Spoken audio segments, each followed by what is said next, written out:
with the Wisconsin DNR, and I'll start with a little bit of an intro since I'm likely a new face to many people in the room, but I keep my presentations informal, so stop me as we go along if you have questions. Sorry, I don't really have a good way to sit since I have to be attached to projectors and things, so yell if I'm not have a question and I don't see your hand raised. So a little bit about my background. I started in the fisheries field almost 20 years ago. I got a Bachelor of Science degree in Fisheries Management, and I graduated in December of 2007. I didn't know what I wanted to do at that time, so I ended up staying at the University of Minnesota working as a fisheries technician, helping out several graduate students, primarily sitting in a lab estimating ages and growth rates of fish. So is anybody here familiar with otoliths? No? Okay. So their ears? Yes, so otoliths are ear bones. Just like humans have 3 bones in their ears that they use for balance, fish have 3 bones in their ears that they use for balance and movement, and we can remove those bones and either look at them whole or embed them in epoxy and section them, and you can see all the little dark rings. The fish put those dark rings down each winter, so we can count the dark rings to get how old that fish is, and we can measure them to look at average growth rates, average size fish for a certain age, etc. So that's one of the ways that we estimate ages, and there's lots of different bones that we use to estimate ages of fish. And I'll talk about another one on my next bullet point. So I really enjoyed working with the graduate students and thought research might be the way I wanted to go, so I moved on to the University of Wisconsin-Stevens Point and got a master's degree in fisheries management, and my research project was actually comparing estimates of age and growth rates from different calcified structures from yellow perch and green bay, because you don't always get the same age estimates depending on the structure that you use, and so if you get different age estimates, you have the potential for different growth rates. So we were looking at otoliths, fin spines, and scales. So this is a picture of a fin spine, and the yellow rings are actually the winter bands in this particular picture, but we were really interested in how the different estimates of age and growth rates affect the catch-at-age models that they use to estimate total perch abundance in Green Bay,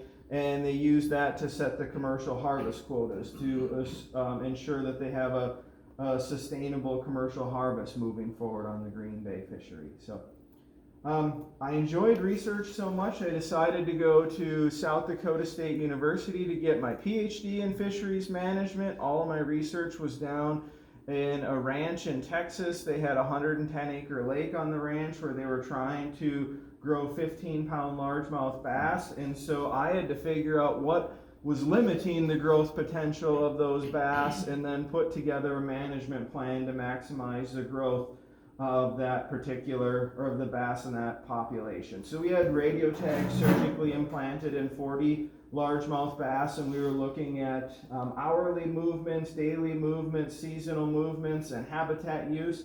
At the time, side scan sonar was just coming out, and so we were using some of the fanciest sonar at the time to map all the underwater habitat in the impoundment to look at habitat use. We were doing seasonal diets to see if we could manipulate the prey community in any way, all kinds of different things. And we ended up doing a really big habitat project because it was an older reservoir. It was almost 80 years old while I was down there working on it, and much of the woody habitat and other habitat had just broken down over time, especially coarse woody habitat. And we were seeing largemouth bass move up to 2 miles in a 24-hour period in this reservoir, just moving around chasing food. So we thought if we could provide better habitat, they'd be able to hunker down a little bit more and spend less energy moving. So did they grow to 15 pounds, some of them? Some of them did, but not many of them.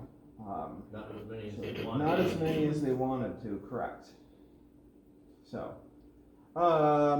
from after I graduated with my PhD, I was looking for a permanent job, and those don't always come very quickly in the fisheries field, so I First went to Columbia, Missouri, and was a biologist for about 4 months with the U.S. Fish and Wildlife Service, designing and evaluating different gears for capturing bighead and silver carp in the Illinois River. Those are the jumping carp, if you guys have heard of those, that they're really trying to make sure that they wouldn't get into Lake Michigan. And we were doing things, oh shoot, that doesn't work. Well, the top picture there is actually a modified shrimp trawl. It's what they use down in the Gulf of Mexico. Those nets on each side drop down. They're 5 feet tall and 12 feet wide, I believe. And they drop down on the sides of each of the boats, and that's how they capture shrimp in the Gulf of Mexico.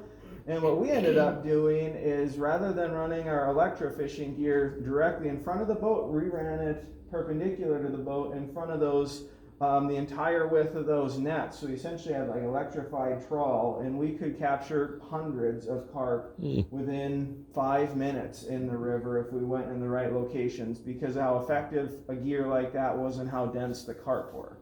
So kind of thinking outside of the box to answer an invasive species problem.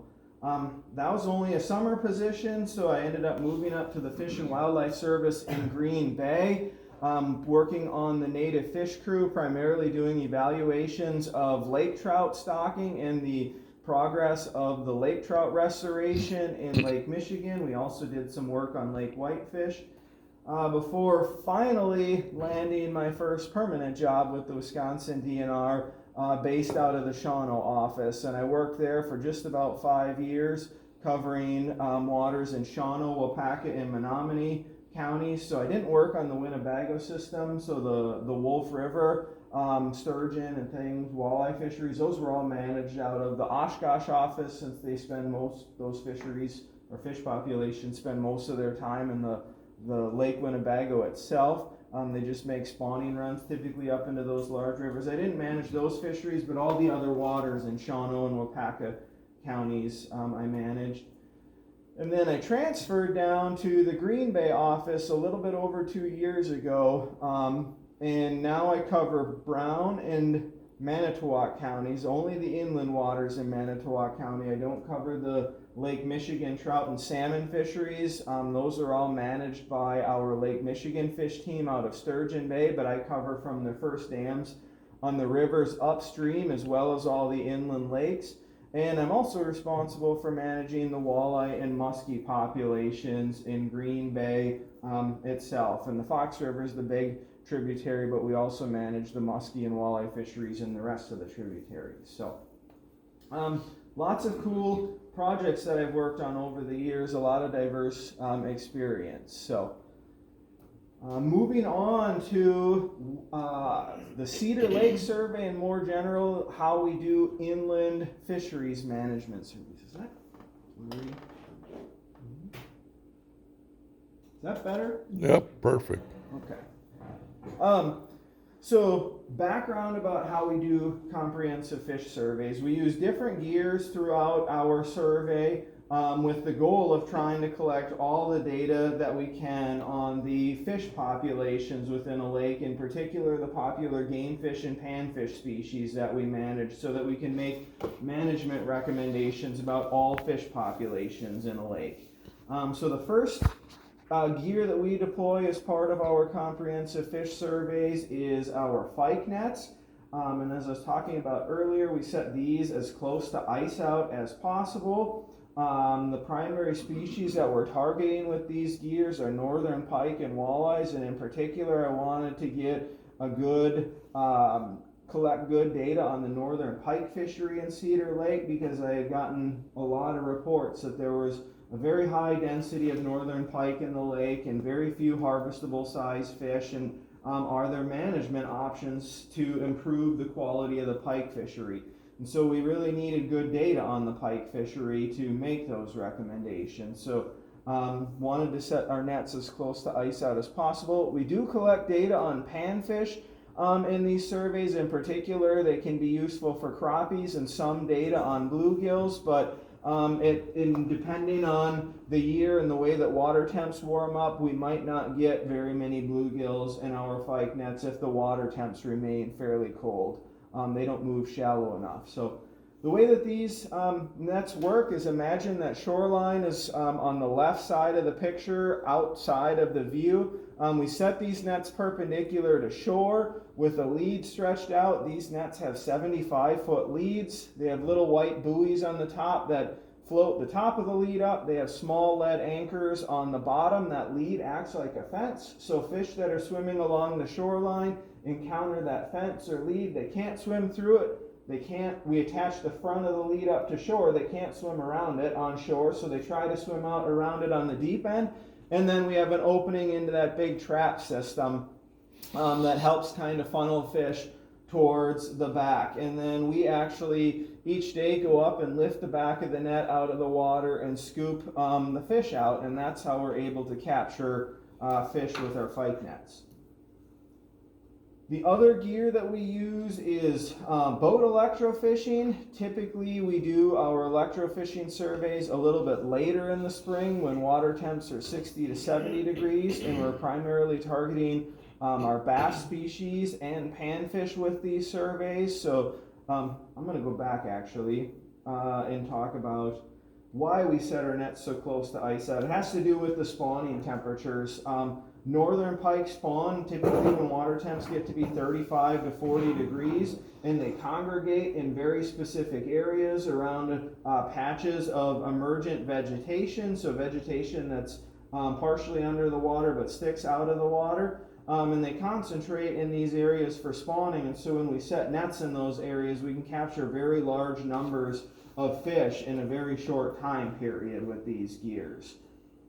So that's why because these northern pike and walleyes in particular congregate in very specific areas to spawn, walleyes on rocky shoals, we can use pike nets or a passive gear to capture those fish. So species like a largemouth bass or your panfish like your bluegills, they'll often build nests all the way around the entire perimeter of the lake as long as they've got some sort of sandy gravel substrate, and so nets aren't as effective for these species, so we use electrofishing, and bass and panfish typically spawn when water temps are 60 to 70 degrees later in the spring. So we drive our electrofishing boat along the shoreline in the depths that these fish species are spawning in.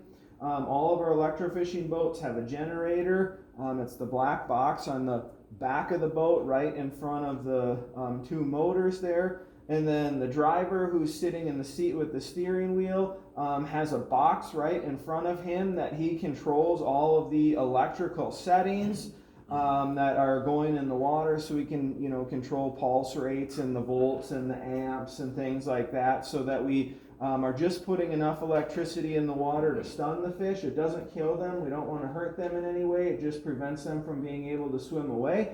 And then the people standing up on the front of the boat are collecting those fish, scooping them up with those long-handled nets. And there's a silver tub in the boat with pumps and water flow systems that acts as our aerator. So the electricity goes out in the water. It goes out those orange booms, and around those metal rings there's droppers coming off of the metal rings that stick in the water, and that's where the electricity goes in the water. So as they're driving along the shoreline, the electricity's going in the water out in front of the boat, stunning the fish, and those people can scoop them up with those long handled nets.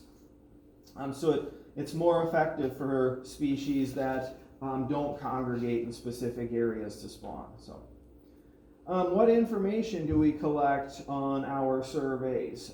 We measure or collect lengths from all of our popular game fish and panfish species. We do measure weights in some particular instances, not all of them, but in some instances we'll measure weights. In particular, if we're concerned that fish are really skinny or don't have adequate food resources and they're going to be in really poor condition, we'll measure weight. We do look at gender, because for some species like pike and walleyes, females grow faster than males. So if we want to look at growth rates between the two different sexes, we can look at the gender of those fish. We remove a calcified structure for estimating ages. Typically it's a fin spine or fin ray, because we can snip those off and release the fish, and it's a non-lethal way to get age samples from those fish. Otoliths do require us to sacrifice the fish in order to get those bones out, but we can remove fin spines or fin rays to estimate ages and release the fish, and they end up doing just fine. They will regrow the fin rays. They don't regrow the fin spines, but they'll just progress along like nothing had happened. So they're not hurt in any way. So we do enumerate all species that we capture: rough fish, non-game fish, forage fish, things like that, to get data on the forage fish community. And at times we will be looking for fin clips, especially if we fin clip stocked fish and are interested in contributions of stocked fish versus naturally reproduced fish. We can evaluate contributions via fin clips, and sometimes we'll use fin clips as a mark, or as part of a mark recapture study during a survey to get a population estimate. So we will give all the fin or northern pike that we capture in our pike nets a fin clip, and we release them, and then we look for fin clips of fish as we're checking our pike nets each day to try to get a population estimate based on the number of marked and unmarked fish in the population. So our standard fish metrics, got to throw some cool big fish pictures in there. That's actually a walleye from the Fox River. So wow, how big was that fish one? was 32 inches. We didn't weigh it, but it was a really big fish. So we calculate standard fish metrics that we use to evaluate our fish populations and make management recommendations. The first is catch per unit effort, which is our index of relative abundance, or our index of density, and it's simply the number of fish caught per unit of effort. So for netting surveys, our netting effort is a net night.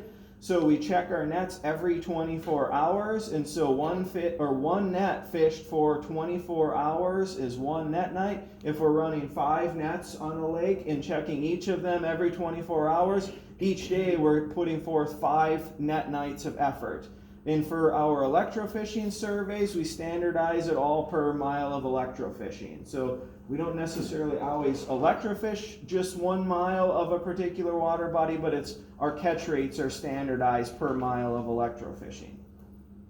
And this allows us to compare catch rates within a water body through time, and also compare catch rates to other water bodies in Wisconsin through percentiles. So did our catch rate of northern pike rank out in the 50th percentile, so it's kind of in the middle of catch rates for lakes around Wisconsin, or is it high or low?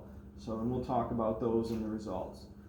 The next standard fish metric is our length frequency distribution, and this is one of the metrics that we use to look at the size structure of a population. Anglers really like to look at these as well to decide on lakes that they're going to fish. It's just a graphical representation of the number or percentage of fish caught in some size interval, typically 1/2-inch size intervals for panfish and 1-inch size intervals for the predators like bass, walleyes, and pike. So this is an example of a length frequency histogram. On the bottom, the horizontal axis, it's our length interval. It's broken up into 1/2-inch classes. And on the vertical axis, the y-axis, it's the number captured. And so like in this particular survey, we captured, it looks like 2 bluegills that were between 1.5 and 2 inches, or 1.9 inches. 1 bluegill that was between 2 and 2.4 inches. 4 bluegills that were between 2.5 and 2.9 inches. And then our biggest 1/2-inch interval was that 5.5-inch bin, so fish that were between 5.5 and 5.9 inches. It looks like we caught about 25 fish, and then it's broken all the way out into the maximum size that we caught in a particular survey. And then the last metric I'm going to talk about is growth rates, and we use our combination of ages from the calcified structures that we collected, as long as the lengths that we measured for individual fish, to get a mean length at age. So we take all of the individuals of a particular age and calculate the mean length for that, and then look at the mean lengths for all ages that we have in our particular sample. And we essentially create a growth curve. I'll show an example of that shortly. And we can also compare our growth rates in a particular fishery to statewide averages to see if our particular species is growing above average, near average, or has really poor growth rates in a particular water body. So, and this is an example of a growth curve that we're going to see. This isn't Cedar Lake data, but something similar to what we'll see for the various fisheries that we sampled.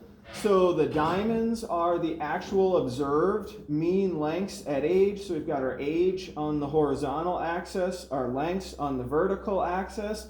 And so we have our different mean lengths at age for the different age classes that we had in our surveys. And we do see those mean lengths bounce around at times, especially if a particular year class had really poor growth during that first year when growth rates are typically the highest. Some year classes are lag behind others a little bit, but then we fit a smooth curve to that data, to take into account the variation in growth rates from the different year classes, just to kind of get what an average, mean length is over the years, typically for, let's say, an age 4 fish. These particular age 4 pike, the observed mean length is low, but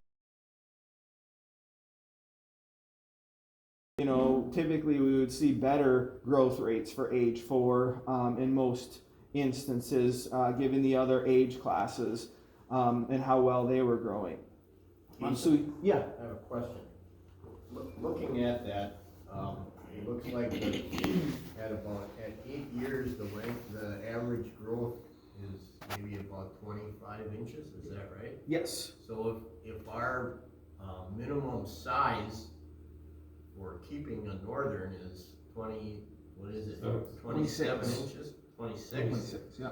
You gotta catch a fish that's more than 8 years old before you are likely to have a keeper. So this is not Cedar Lake. I understand. Yeah, but that would be, yes, so on average, yes. Wait, that's an awful old fish, isn't it? For pike, yes. If for males though, they typically don't grow that well. The 26-inch. Okay, yeah, this is alright. So this. Yeah, is so this is males. Yeah, this is an example. Yeah. So the females are going to be much larger typically at those ages. But yeah, the 26-2 regulation does not allow for much harvest of males, even in populations with average growth rates. So the dotted line is the statewide average growth rate for male northern pike for all lakes in the state of Wisconsin. And so this takes into account a lot of the northern Wisconsin lakes where they have high density, very slow growing fisheries as well. But in general, you get a 28, 29, 30-inch male northern pike, and that's a pretty good sized northern pike for male northern pike for most inland lakes. The females do typically grow much better. This is just an example, because I'll have a series of curves just like this for all the Cedar Lake data. But that is a good question, and that's exactly the type of information that we're looking at when making management recommendations. So last slide before we get into the results from the Cedar Lake survey, I like to try to manage my fisheries as a balanced fish populations, which typically have an even mix of small and large fish.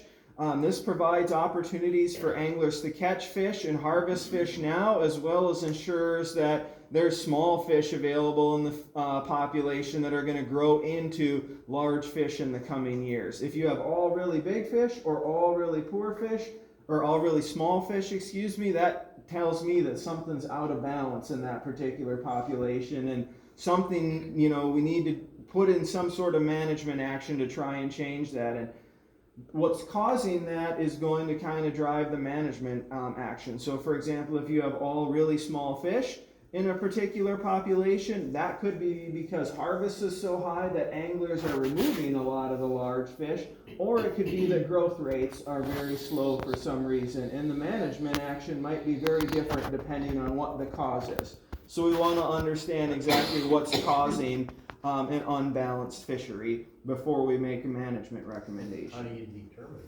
that? Results from our surveys, looking at growth rates. So if we see really good growth rates in a population but very few old fish, that likely means that harvest is driving the trends because they have good growth rates. They just don't live long enough because the bluegills might, you might not see bluegills beyond age 4 just because harvest is so high, but they have good growth rates. So that's how we collect data and look at the size, structure, growth rates, and catch rates. So as far as our Cedar Lake survey goes, and we did this survey in the spring of 2022, we set 5 Fike nets on April 7th, which was the earliest day we could actually launch a boat and drive it around the lake. The orange dots represent 5 locations that we ended up setting our nets. The reason we didn't put any nets in the south and eastern section of the lake is because that was all iced in still, and we tried to break ice with our boat, but it was still too thick to actually break ice with our boat. So we didn't end up getting any nets over in that particular segment of the lake. We did run our nets then for 4 consecutive days after that. So we had 5 nets run for 4 days. So we had 20 net nights of effort from our Fike net survey. And that'll be important when we talk about our catch rates. In those 20 net nights, we caught 686 individual fish over 12 species. So we averaged over 30 fish per individual net for a 24-hour soak. On top of the 12 individual species, we did capture 2 hybrid sunfish species. That was likely a bluegill with a green sunfish or a bluegill hybridized. That's relatively common in the sunfish species that we see at hybrids in each of the lakes. The most popular species that we captured were northern pike, yellow bullheads, and black crappies. And the northern pike was the species that we were really targeting with this particular survey. For the electrofishing survey, we did our electrofishing survey on May 18th. We ended up shocking 2.5 miles of shoreline. Our goal was to shock the entire length of the lake, but we ended up getting chased away by a thunderstorm that popped up that particular night. So we only got 2.5 miles of shoreline surveyed, which is still the majority of the lake. The way that we break our electrofishing transects up is we do dip-all stations, half-mile dip-all stations where we collect every single fish that we encounter in that half-mile segment. And then we also do game fish only stations where we're only collecting northern pike, walleyes, and bass species. And the reason that we don't collect the panfish on all of our stations is just so that we can be more efficient. I mean, we tend to encounter a lot of pan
But in your management, do you ever,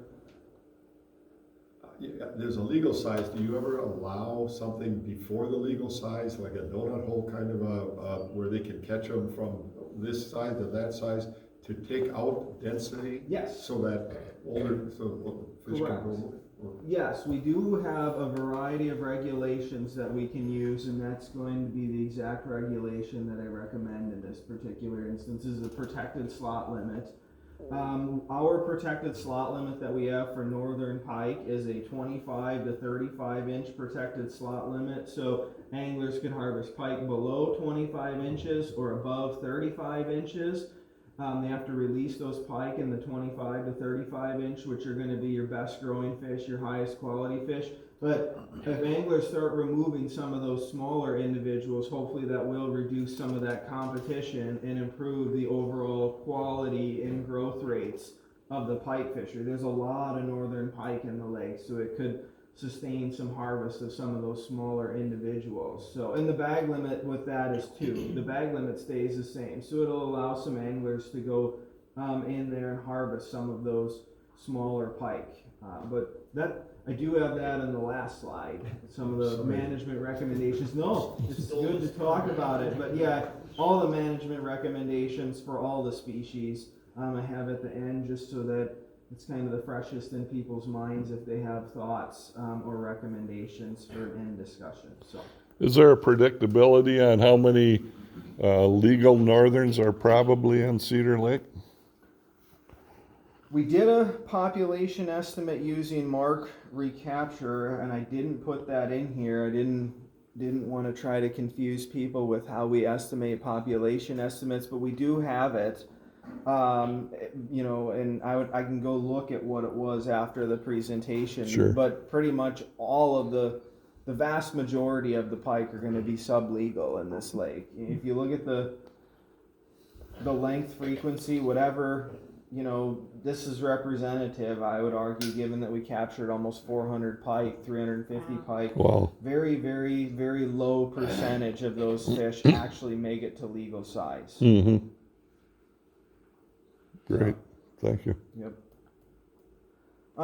So moving on to walleyes, we did capture 6 walleyes in our pike netting survey. We didn't capture any in our electrofishing survey. Typically we use pike nets, which resulted in about 0.3 walleyes per net night, which is a low catch rate. It ranks out in the 14th percentile for lakes in Wisconsin. The average size was very large, 25.7 inches, and they ranged anywhere from 23.5 up to just shy of 28 inches. And it's likely that these fish are just very old remnants from the last stocking, which took place almost 10 years before the survey, which would have been in 2014. There was a couple of stockings in the 2006, 2007, 2013, 2014 range. But it had been almost 10 years since any walleyes had been stocked when we did this survey. So they're just likely, still few individuals out there that are remnants from that stocking. So those fish were all at least 8 and probably closer to 10 to 12 years old, perhaps? Yep. Were you able to determine the age of We those did 6? not collect spines just because there were so few of them, but just looking at looking at the size range, this is our length distribution. We had one fish that was between 23 and 24 inches, and the other 5 were all 25 and older. Typically in a highly productive system like Green Bay, it takes a female walleye 6, 7, 8 years to make it to 25 inches, and so in Cedar Lake, it likely have at least that long for females to make it. Female fish? Yeah, we're all actually female fish that we captured. Other question or comment, whatever. I know in the past we've been told by other DNR personnel that Cedar Lake is not a lake that's capable of sustaining a reproducing walleye population. Would you agree with that? Likely, yes. Okay. Walleyes need really, really clean cobble and gravel substrates to spawn on. and it needs to be kept clean by ice shoves and wind action and things. There is some cobble and gravel in Cedar Lake, but it's likely has too much algae on it, which is oftentimes what we see in a lot of our lakes down in this part of the state. Is they just don't have the energy and habitat to keep those rocks really clean. And so if you're going to sustain a walleye population in the future, it's likely going to have to be sustained through stocking. I can't promise you that they might not have some low level of natural reproduction, but it's not going to be enough to sustain a population. Every walleye fishery that we have in Manitowoc County, in inland waters, and there's not really any in Lake Michigan, but all of them in inland waters are at least have stocking as contributing to the fishery. There might be a little bit more natural potential for natural reproduction in some lakes than others, but the fisheries are mostly sustained through stocking.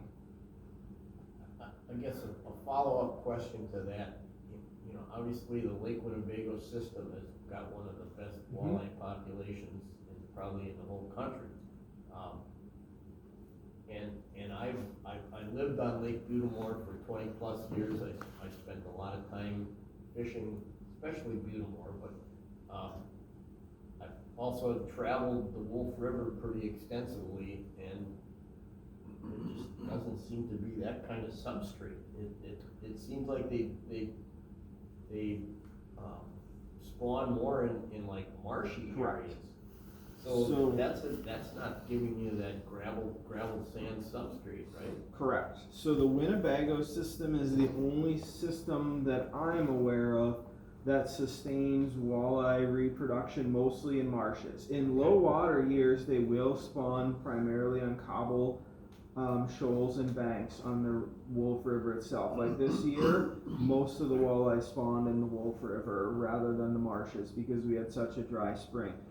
We oftentimes do not have the same marshes that they use in the Winnebago system. Those marshes flood and have really high river flows that go through them to keep that water really high in oxygen and things, which is very different than the marshy habitat that's along the shoreline. It doesn't have this, it's not the same dynamics. I mean, you go and I help them electrofish, and you know, a lot of the vegetation in those marshes is sideways because of all the current and the flow that's going through those. So they've adapted to spawning in those marshes in a lot of years.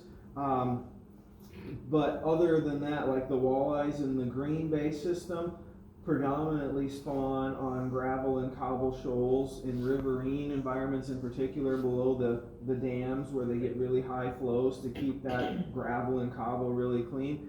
And there is some, a low level of spawning. We think that about 20% of the adults in the Green Bay system spawn on rocky shoals in the lake itself, not below the dams, but we're not aware of any marsh spawning even in the Green Bay system, which is downstream from Lake Winnebago. They still use the cobble gravel in that system. So the Winnebago system is really kind of oddity. It is. It's unique in the way that the walleye spawn in that particular system. I got a similar question, but about 3 or 4 years ago, we caught a 14-inch walleye. Okay. Right in front of Josh Canoe's place. Now, if these were planted in 2014, that fish should have been bigger than 14 inches. Yeah.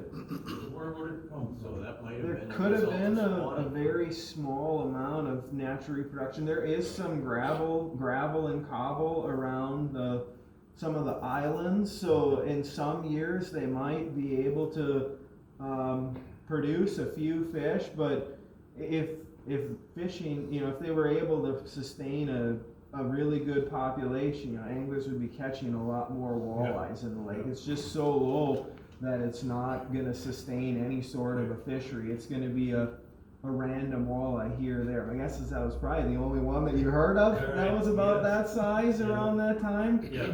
Yeah, just. Well, I think Dick Rosenbach and his kids have gone out and they've caught 12 to 16-inch walleyes occasionally. Yeah, there might be some.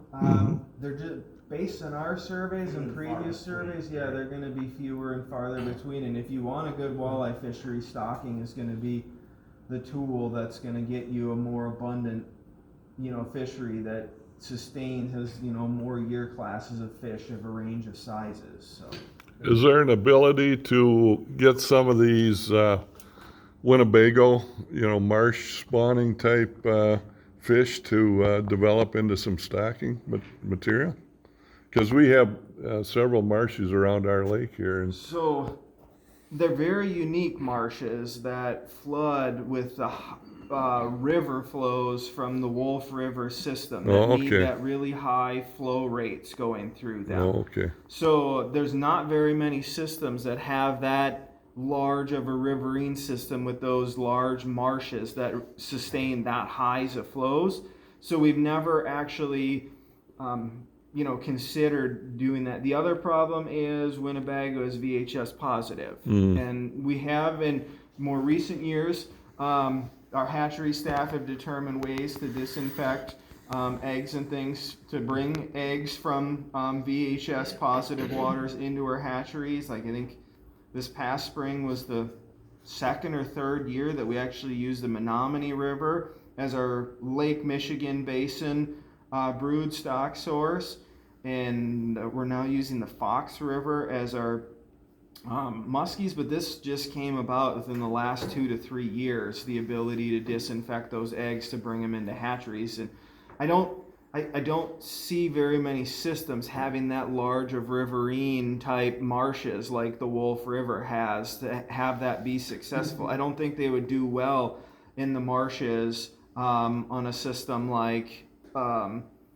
Cedar Lake, because they're completely different marsh type systems. Right, we've got a lake seepage marsh, lake there, yeah. versus that high flowing rivers where you get those really high spring flows with that large river system. There's a lot of water flowing through those marshes. Okay. So, all right. Moving on to the last species from our pike netting survey, which was the crappies. We captured 40 crappies, which equates to about 2 per net night, which is a moderate density, close to, the median. It ranks out in the 39th percentile for a catch rate for crappies in our spring pike netting surveys for lakes around the state of Wisconsin. And a decent size structure. The average size was 8.3 inches, so a little bit under the size that most anglers would want to harvest, but getting up to that size where that 9-inch range is typically where anglers will really start to harvest. Some will harvest them in that 8 to 9-inch range, but the range of crappies that we caught were anywhere from 4.9 all the way up to just shy of 11 inches. So, yep. I was doing the clean water, clean boats inspections yesterday at our boat landing, and I talked to 2 gentlemen who came in. They had caught a couple crappies, but the one guy showed me a picture of a crappie he had caught on Cedar Lake 2 weeks ago. It was 15 inches. Wow. Ooh. Yeah. And I don't remember there ever being a very decent crappie population in the past, so it appears as though, for some reason, the crappie population is doing a pretty good job of reproducing and sustaining itself and growing its population here on Cedar Lake. Yeah, they're doing well right now. When we look at the age distribution, you'll see that they pull off a year class in most years out there, and they're by no means like a Long Lake density. I want to say we caught 70 or 80 crappies per net night in Long Lake, and that's one of the highest densities in the state. But they're experiencing some density dependent competition issues in that lake.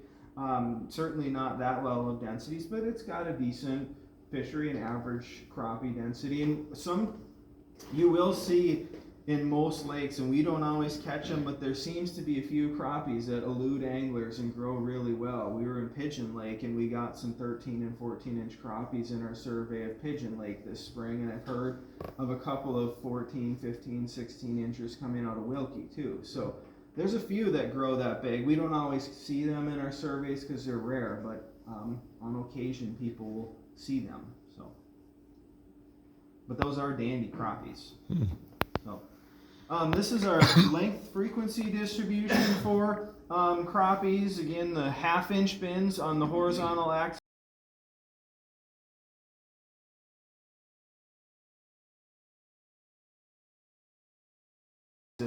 From 4.5 all the way up to just shy of 11 inches, with decent numbers of fish in that 9 to 10 inch range as well, as far as the percentage of the fishery goes. So for black crappie growth rates, this is our statewide average again, and crappies are growing in Cedar Lake just below the statewide average, but very close to it. So the diamonds represent our observed lengths at age, with our solid black line fitting the smooth curve. So a little bit below average growth, but not terribly concerning. And we saw crappies all the way out to 13 years old in this particular survey, which is getting up there in the age for crappies in a particular lake. So moving on to our electrofishing surveys, I just covered the primary species that we, the game fish and panfish species that we cover in our surveys.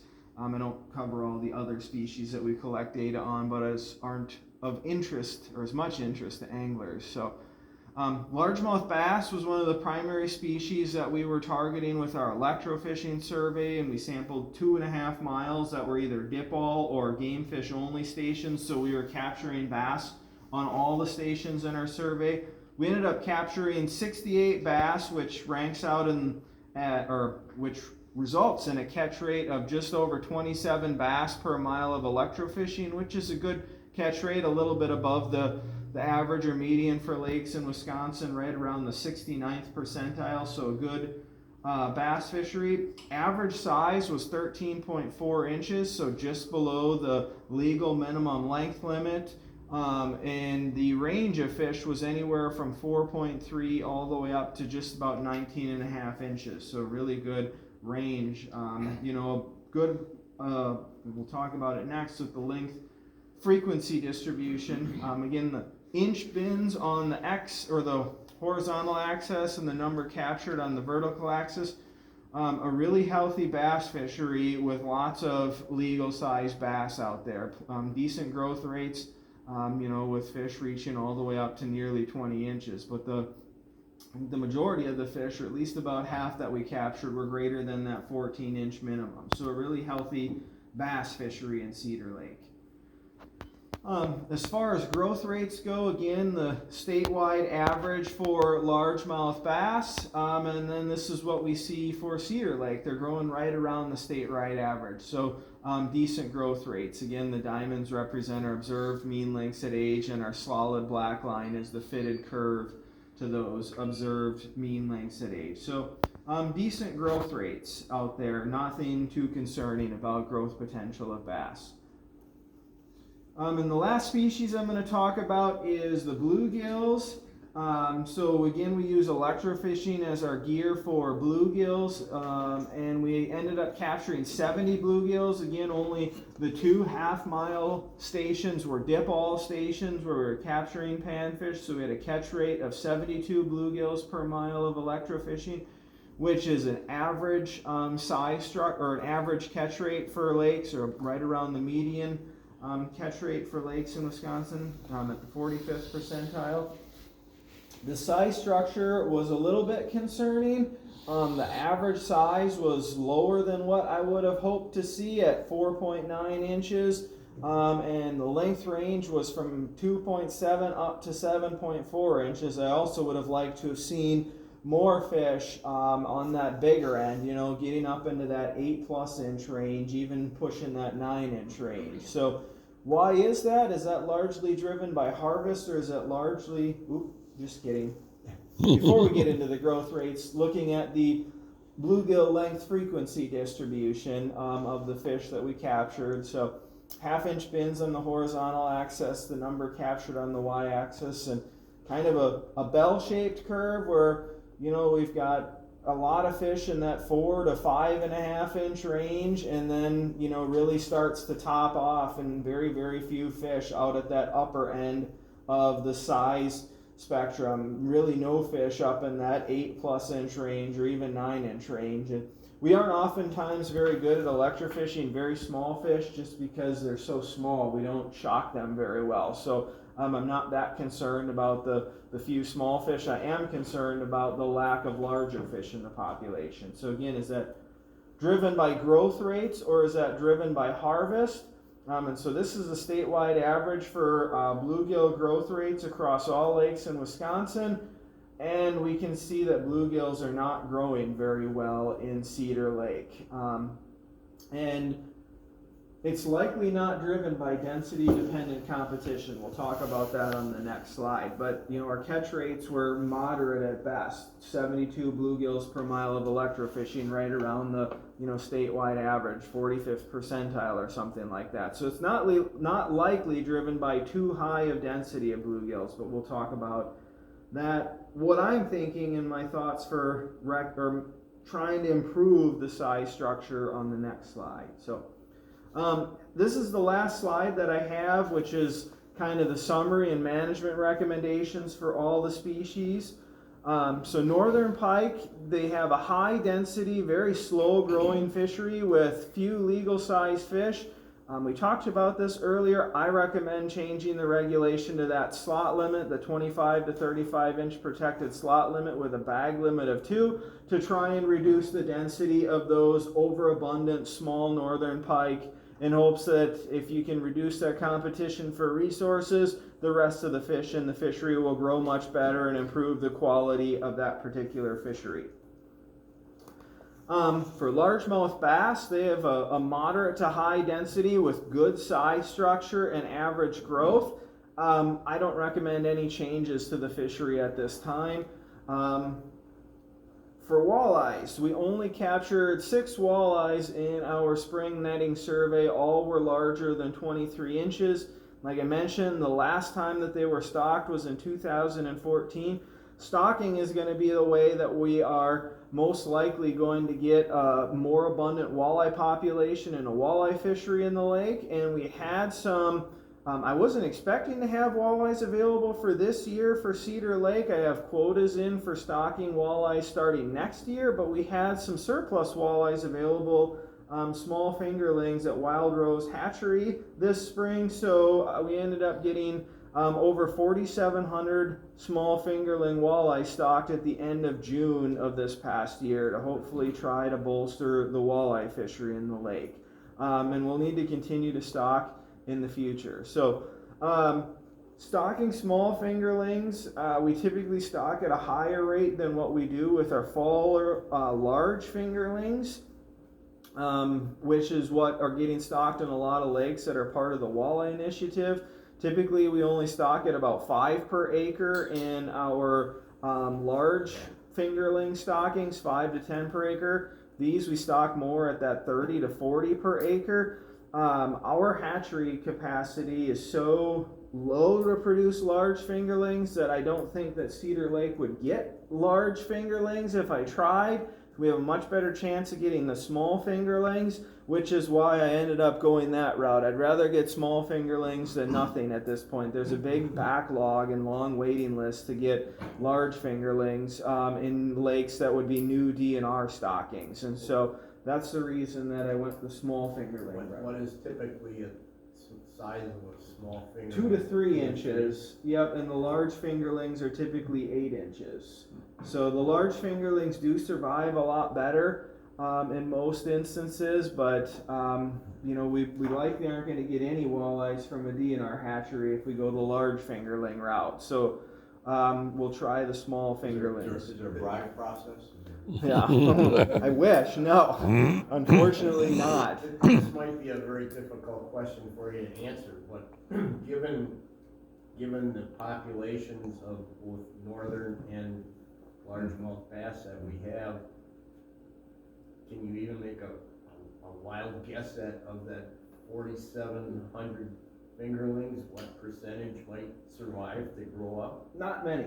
Probably less than 5%? Yes. In our best walleye fisheries, 5 to 8 adults per acre, surface acre. is what you typically see. So in a lake like Cedar Lake that has 130-ish About acres, 150, yeah. 150 acres, you know, you multiply that by 6 and you might get, you know, 700, 800 adults in the best scenario. That's just, you know, a high density of a good fishery. But that's you know, better than we but- have by not yeah, doing anything. correct. So, And that's going to be made up of a bunch of different age classes Right. typically. So, you know, a very low number of these and we expect that. I mean, that's the reason why we Right. stock 4,700 of them, because we don't expect many of them to survive. So, Jason? Yeah. There's private ponds around the area. Is it a possibility that the DNR could work an agreement with the owner to stock those small fingerlings in there till they got bigger and then transplant them into the lake? so that becomes really complicated because of fish health reasons. If you need a valid fish health certificate in order to stock fish into a particular water body, and before fish are allowed to leave any DNR hatcheries, we have to have a valid fish health certificate through DATCAP. The Department of Ag, Trade, and Consumer Protection actually regulates fish farms as agriculture. So they're the regulating body that provides all the rules regarding fish health certificates. If walleyes moved into that pond, they would need we would have to get a fish health certificate to move them into that pond, and to get a fish health certificate, you have to sacrifice the fish, and I don't know how many it is. I don't work in that side of the things, but it's not 5, it's tens to hundreds, depending on the disease that they're doing tests for. And so we'd have to get a fish health certificate to put them in the pond. Then we would have to somehow find a way to ensure that they were isolated, which if there's creeks flowing in or out of those ponds, they're not isolated systems because fish can move in and out. While we're pending the results of another fish health certificate to move them from a pond into Cedar Lake, and then we have to get them out of that pond somehow with traps or seines or something like that to move them into Cedar Lake. So it's typically a very, very difficult process and may not be feasible from a fish health standpoint, because it needs to be a completely isolated water body where from the time those fish the samples are collected until the time those results come back, they have to be isolated, because as soon as they come into contact with potential new fish source, those results become invalidated. Okay, so scratch. Yeah, so it's pretty tough. yeah, it's very tough. Lots of mill ponds, when they're doing a drawdown, they oftentimes ask the question, can we collect adults that are in the reservoir and move them to a small pond or water body and hold them in, while the dam is getting repaired or whatever the purpose of the drawdown is, and then move them back? And it's very, very difficult. I'm only aware of one instance where they actually made it work in the state.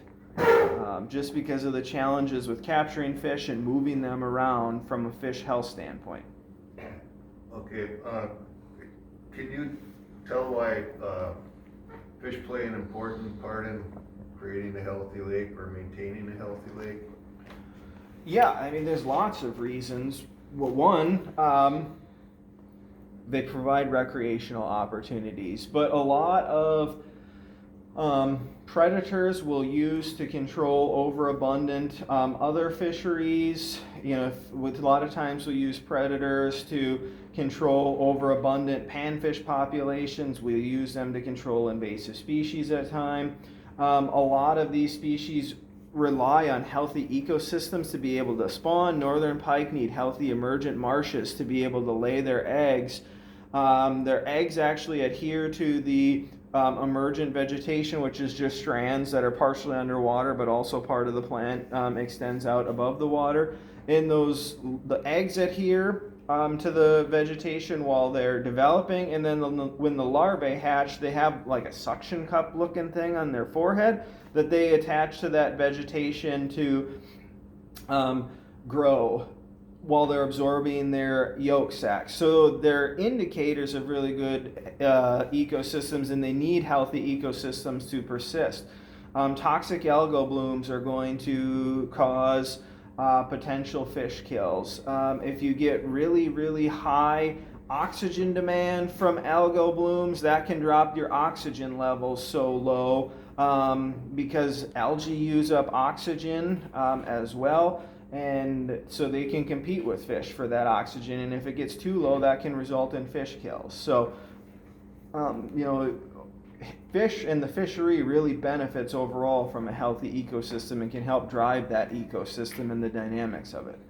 I was just up at Long Lake, I wanted to see it because they're classified as a eutrophic lake. Yes. And when I went up there to the public landing, it's quite obviously algae blooms all along the lake shore, and water clarity is almost nothing. Now, what happened to fish in a lake like that? I mean, what's that gonna result in with the fishing population when you have a lake like that?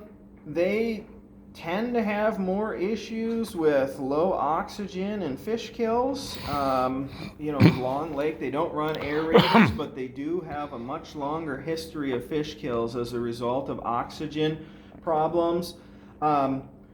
We don't have a lot of invasive species issues that, because they still have a really healthy fish community. But the biggest thing from a fish-related standpoint is the potential for low oxygen events that cause fish kills in that particular lake. And they have much more regular fish kills up there than we do. Stressed fish, as a result, even if the oxygen levels don't get so low that the fish die from low oxygen, stressed fish are much more susceptible to bacterial and viral infections causing fish kills. Last spring there was a big panfish die-off on Long Lake because of bacteria, columnaris bacteria, in the spring, potentially caused by things like algal blooms contributing to additional stressors like spawning and things like that. So stressed fish in poor environments are much more prone to disease events as well, so fish kills. And then, if you get a fish kill that wipes out your panfish fishery, then you get a whole unbalanced fish population that you can struggle to get back into balance with that predator-prey dynamics. Okay, thank you. Yep. So kind of the last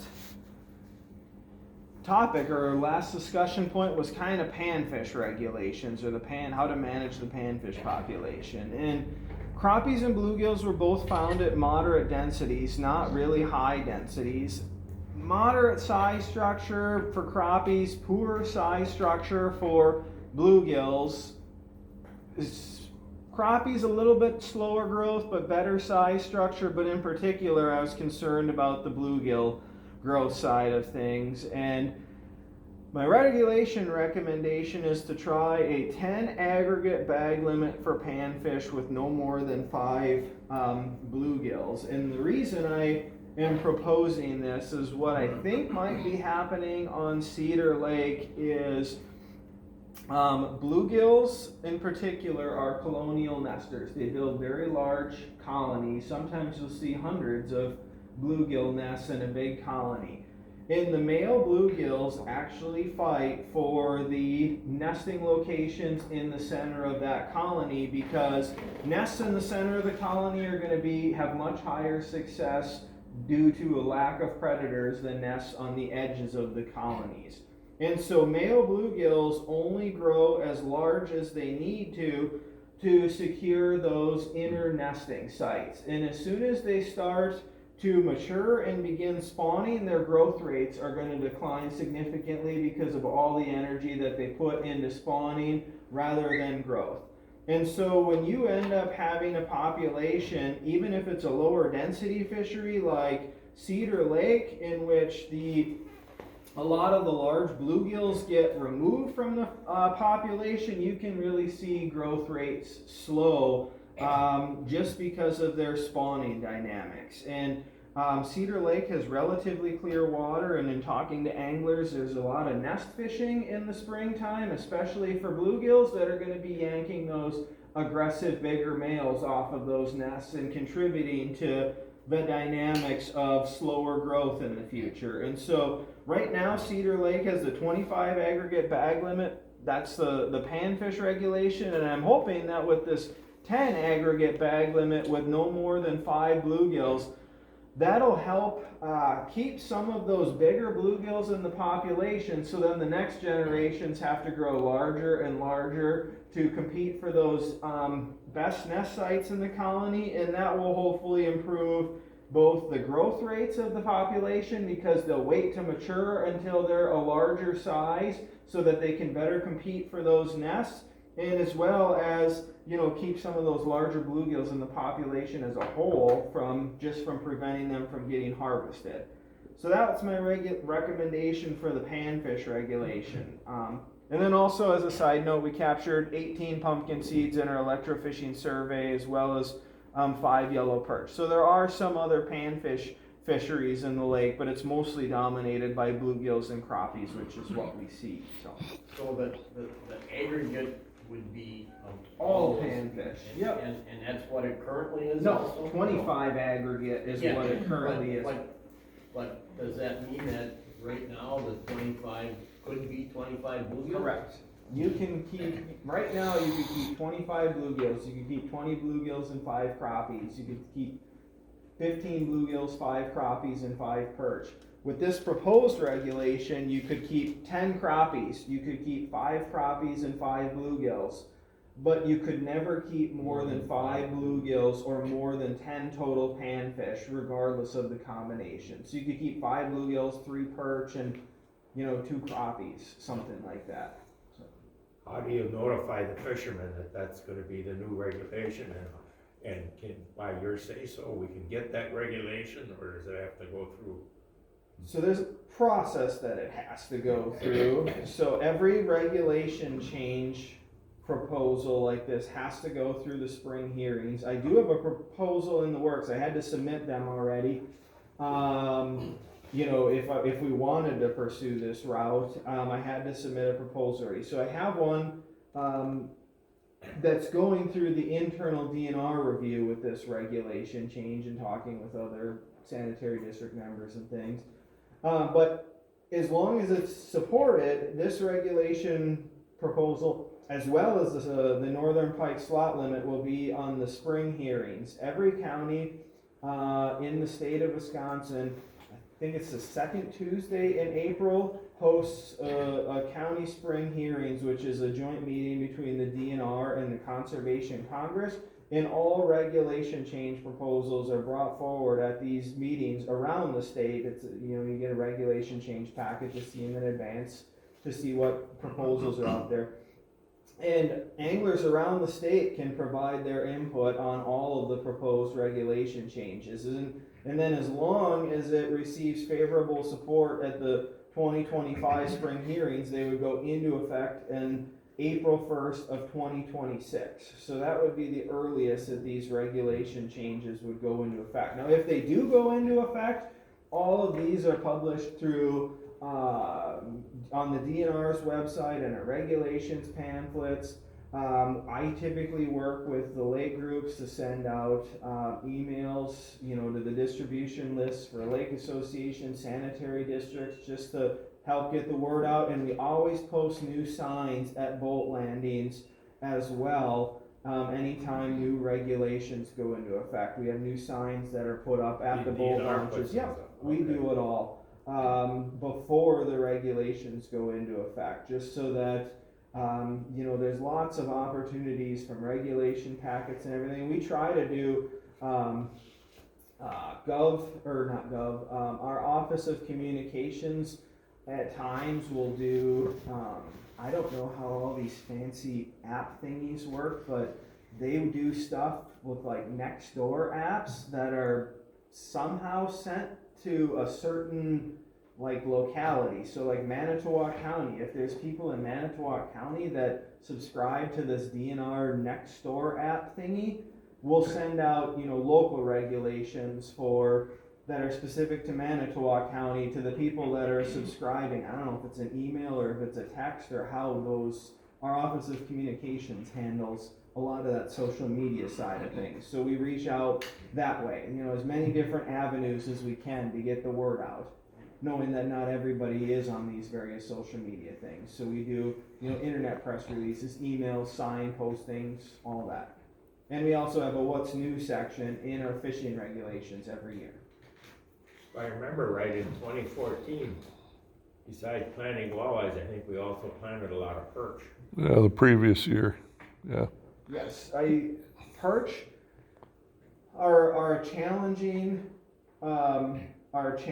species for us to sample. They're not very easily captured with fyke nets or electrofishing. The best way is actually using gill nets, but we don't typically use gill nets because it is a very high mortality rate. A lot of these fisheries have low perch numbers. Stocking is one solution. My better recommendation is if there's property owners that are willing to put trees in the water, that will greatly help the yellow perch population. And the reason for that is yellow perch actually lay egg ribbons that can be 3, 4, 5 feet long from one female yellow perch. And those, they need to have some hard enough structure like the crown of a tree and all the branches to lay those egg ribbons on, because if they touch the mud or other surfaces with fungal, where they could get like fungal infections or bacteria or things like that, they die. And so yellow perch need this really, really hard, complex structure to spawn successfully. And wood is a feature, trees are a feature that have been removed from the vast majority of our shorelines. If you look at lakes that humans haven't removed the majority of the trees, a typical lake has about 200 to 300 trees per mile of shoreline in the water. But most developed shorelines, you might get 10, 20 trees per mile of shoreline, so a tiny fraction of what would be there historically. And the DNR has grants that you can help, or that you can apply for to help pay for the cost. My team oftentimes will help provide like cables and anchors and things to help out with covering the cost of some of those projects if people are interested in doing them. So, and trees help benefit the entire fish community, not just the perch, but perch require something like that to lay their eggs. Back? A number of years ago, I'm sure Phil can tell you the year, but there was a big perch die-off in Boystow Bay. Was that from one of these fungal infections? It was just in that bay. Don't know. That's the first I'm hearing of it. I don't recall seeing anything about it in our database. Like if it was investigated by the fish team to see if it was a disease or what it would have been. And it was just perch? Yeah. Another question, you say, what makes you think by introducing another game fish into the lake that they're gonna do any better? So Without introducing a food fish for them? yes, so the different predators actually feed on different species of fish, and walleyes will actually feed on a much wider variety of fish than pike will. Pike actually prefer to feed on suckers and shiners and minnows. It doesn't mean that walleyes won't. But just the way that their mouths are configured, they don't always overlap with prey resources. Likely not going to have a very high density walleye fishery in the lake, and so there's likely not going to be a ton of competition, but we have walleye, pike, and bass fisheries that do fine in lakes like Wilkie Lake, Long Lake, Silver Lake. All of these lakes have enough, typically enough production at the lower end of the food chain, so to sustain these particular fisheries. I would be shocked if you get more than 1 to 2 walleyes, adult walleyes per acre, just given the dynamics of Cedar Lake. So it's likely going to be a low density adult population that isn't going to, because of their way that they search for food differently. Also, the habitats that they use as adults is typically very different, so that you don't get that forage overlap between the two. Pike need long, skinny prey like suckers and things, and walleyes actually will feed somewhat on small bluegills and other species that have taller body dimensions. So, Bass sure like the small bluegills. yes, yep. I see them chasing them around all the time. Yep, and bass actually are the biggest mouths, so can eat the widest variety of food resources. Back in 2006, the Cedar Lake Resort, prior to that, and up through 2006, they always had a fishing tournament. And the last one, it was just before it burned down, that the tournament, and the perch were entered into the tournament. There wasn't too many, but they were like 10 to 13 inches. Mm-hmm. But one fisherman caught, he wasn't entered in the tournament, but I saw him, he brought it up to the measurement station, and he had a 16-inch perch. It's a giant. I saw it, and I saw it being measured. So, I think the perch fishery has been increasing, at least in size lately. I don't know, Jim, have you noticed that? I haven't done much fishing this year, so I can't. But on ice fishing, I've seen more perch caught out this year than I have in the past, so there must be some sustainability out there. Yep, and those perch that we caught are not from the last stockings. There's going to be some low level of natural reproduction in the system. So.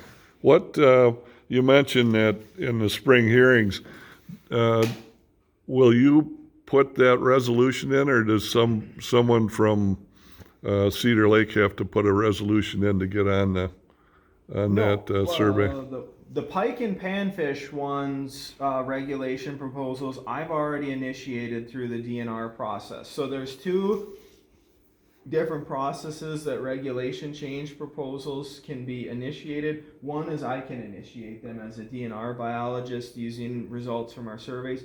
Otherwise, anybody can actually go to the spring hearings and propose their own regulation change for any species in any water body. Which then, starts the process over of going through like a DNR and a Conservation Congress review and things to see if it seems adequate based on the data and things. I've already initiated the DNR process for the pike regulation to change it to the slot limit, and the panfish regulation to change it to the 10 aggregate bag limit with no more than 5 bluegills. So as long as they don't run into any internal hurdles that I'm not anticipating, they should be on the spring hearings. And not only can people bring new regulation proposals forward, but everybody can vote on whether they support or don't support these regulations at the spring hearings. So anybody can go, So it's important for us to maybe go to those spring hearings. Correct. And vote in Vote favor. support, yes. I think you can vote on one. Yes, they've kind of changed the way that they've done these over the last couple of years with COVID. For a couple of years, it was all online. Then 2 years ago, we started in-person spring hearings again, and then and an online version, and that's what it was this past year. So at least this past year, you could vote in person or online, and I don't know if they're going to continue kind of that hybrid model. I never know. I don't organize these. We have our Conservation Congress representatives work directly with the Conservation Congress to kind of organize how that format is going to work out. But every county has a DNR Fishery staff and a DNR Wildlife staff at the spring hearings to talk about the fish and wildlife regulation proposals and provide background and answer questions and things. If this would pass, would you be able to provide us with pamphlets showing the new regulations that our clean water, clean boats people could hand out? Yes, what I would likely do is just hand out a paper copy of the regulation sign that we would put up.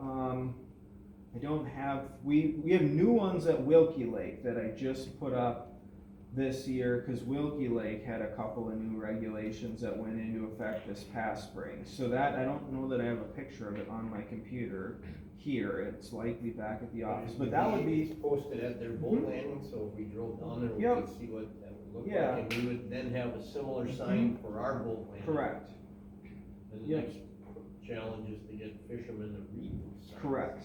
That's why I'd There's a- like to get copies to be able to pass out. Yep. Yeah, And, yeah, we do things like that, whether we can, tweak it a little bit if you don't just want a picture of the regulation sign itself, but the regulation signs give the species, the season, the bag limit, and the size limit. So it's really simple, I think they're 8x12 or something like that, so a little bit bigger than a piece of paper. We don't have the funds to build or to pay for like 3-foot by 4-foot signs. We just don't have that funding source. But we do things similar. Could we to do that? Yes, you guys We can. could make a bigger sign out of your sign and post them? Yes, except if the regulation changes, then those Yeah, signs would have to get updated again in the Yeah. future. So that's the risk that you run if you spend a lot of money on some really big signs. I have had lake groups do, really big signs, but for example, the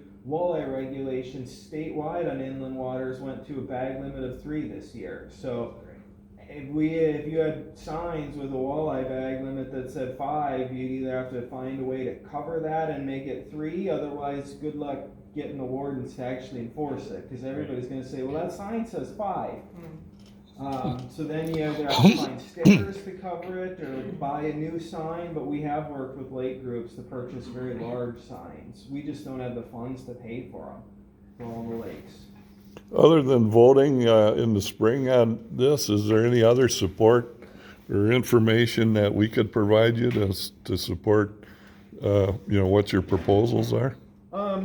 So as part of the my proposal, initiating the proposal through the DNR process, there's a little segment that we have to talk about public support, and I've noted the email exchanges and discussions I've had with you and other, I don't know if they're sanitary district board members or Right. who they are, exactly what roles they are in the email string. So I've noted those, that the public has been in support of these, and I've also talked about this, you've heard me talk about these at like the Manitowoc County Lakes Association meetings and things, and note that already. So unless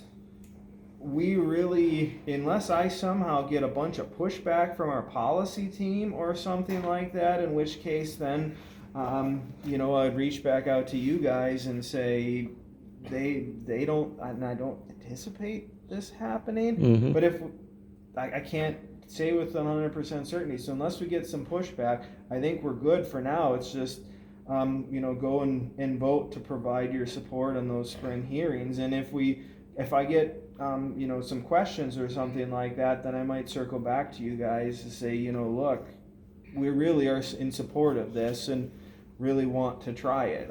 So I haven't had to do that yet.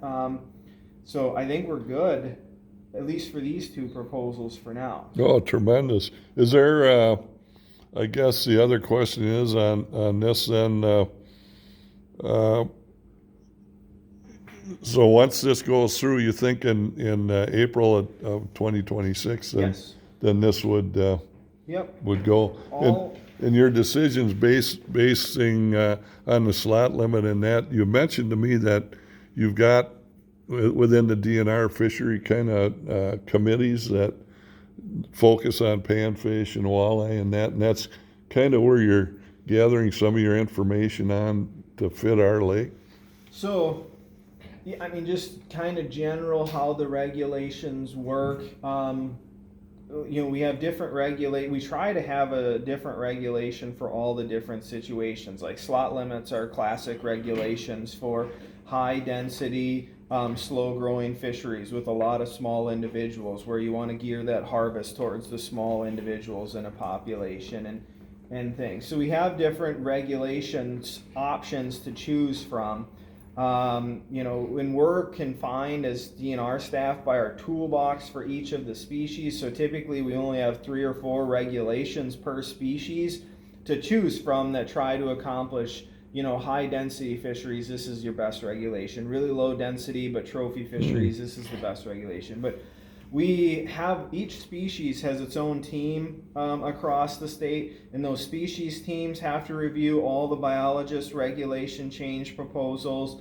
Our policy team has to review all of the regulation change proposals, which our policy team is made up of our fisheries section chief, our deputy chief, and all of our like our propagation coordinator, our fish management coordinator, our district supervisors, like the highest supervisors in the state. And as long as they're all in support of it, then it should go to the spring hearings. It should move forward. So, and then after the spring hearings is when the legislature has to actually make it a law.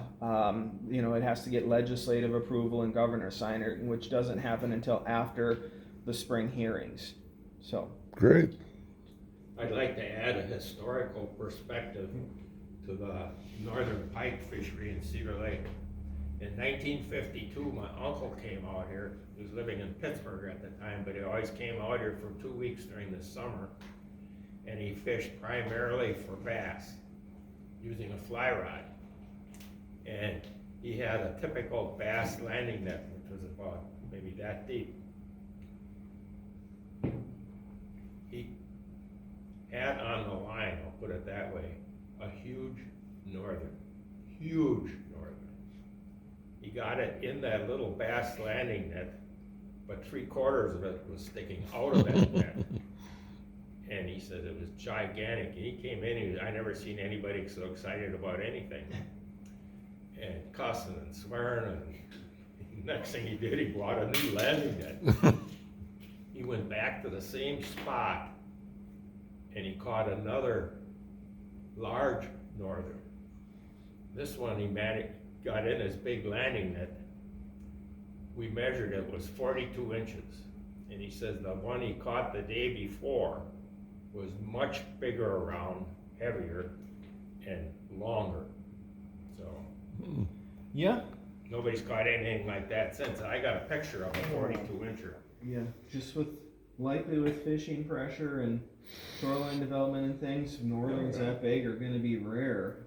There's the potential. There's some fish that big swimming around Green Bay. Quite a few pike that big swimming around bigger systems, Green Bay, the Bago system things. But it'll be challenging, I think.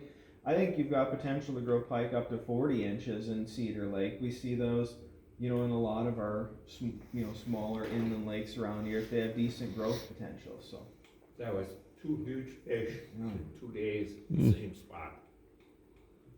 Jason, anything on the spiny water flea area locations or anything? no, I'm not aware of them being really in any of our inland lakes around Okay. here. I heard Winnebago had a Winnebago has last year, the year before Winnebago got them, and then I heard reports of somewhere in the Menominee River, you know, that separates the UP from Wisconsin. They were documented, but they're not common or I'm not aware of them really being in any of our inland lakes around here. Good. Somebody, yeah. How is the DNR doing with the jumping carp? That's the correct word. I'm not aware of, they're not known to exist in anywhere in Wisconsin. Well, take that back. The Mississippi River, Yeah. they are in Wisconsin, but nowhere else in like the Great Lakes or anything. They're The not in the Illinois Great River, Lakes yet. not that I'm aware of, or not that's been documented. They've caught grass carp, which are an invasive carp, but they're not the jumping carp, and they feed exclusively on plant material.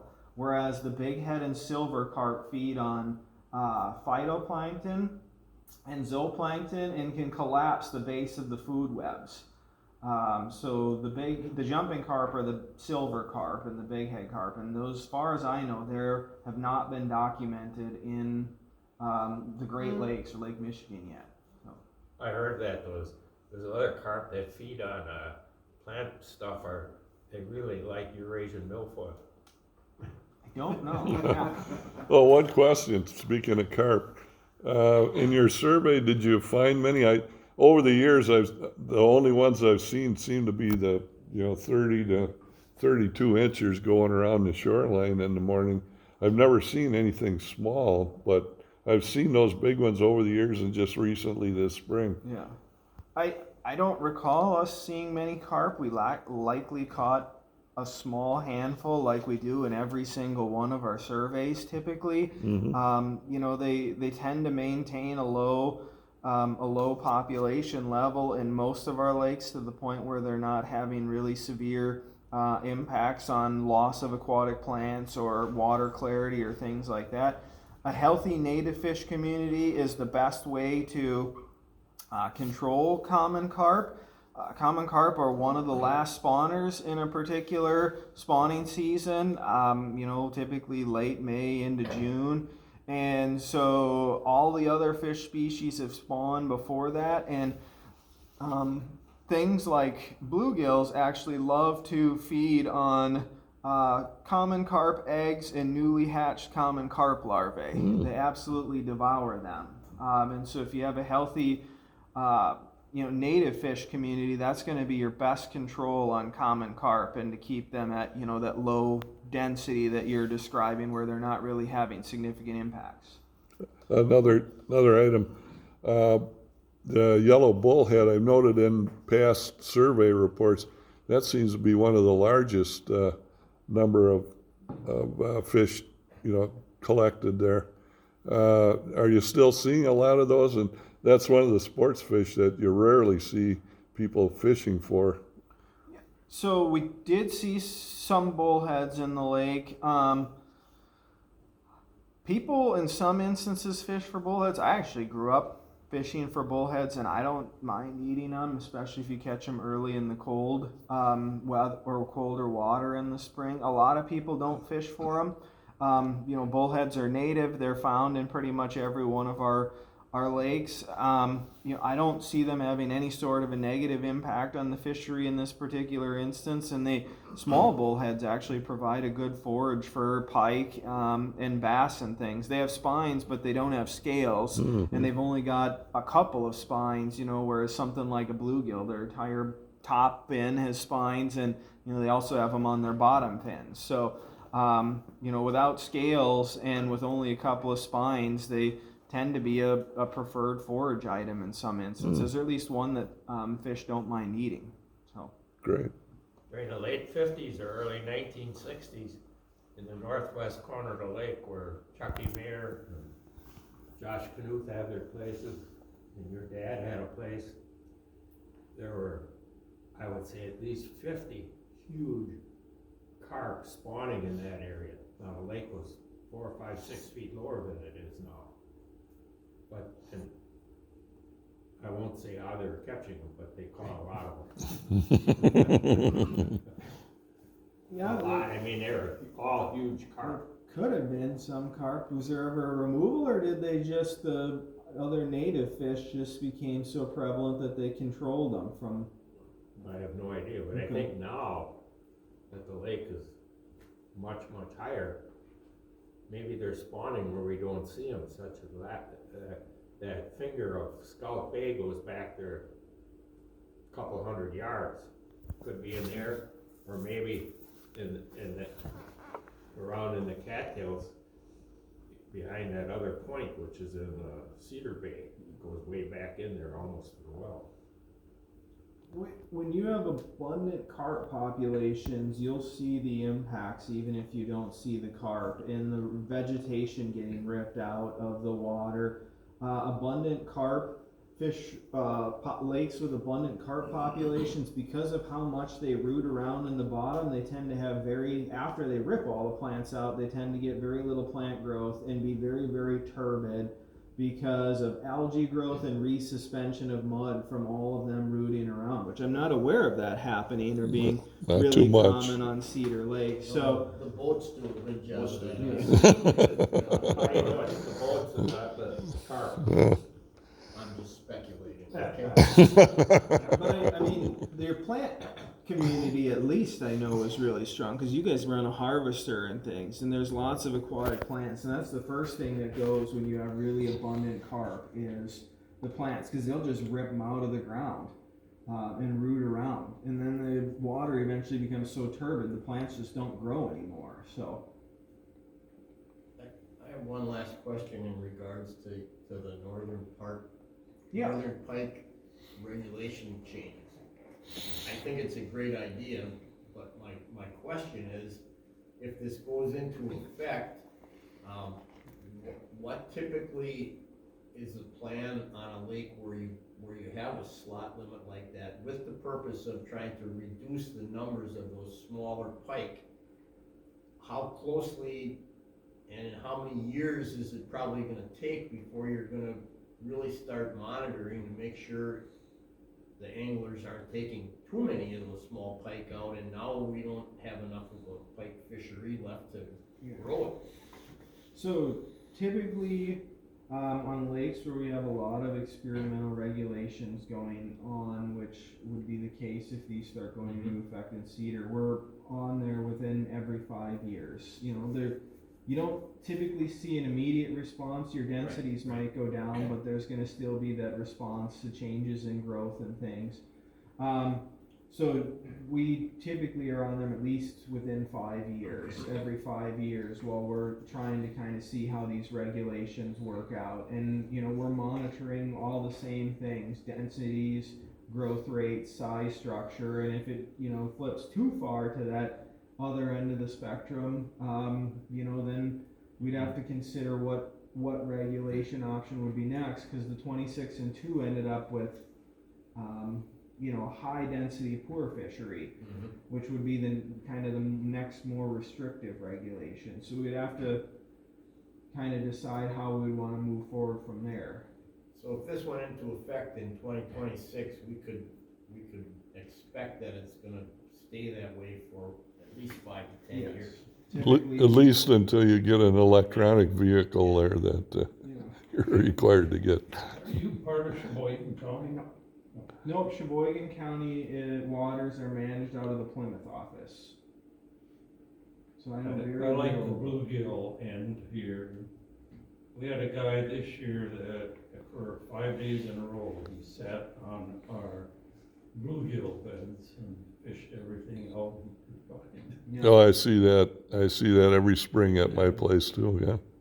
So even with a 5-bag limit, that can still happen because there's no possession limit, right? There is, and it's 50 panfish is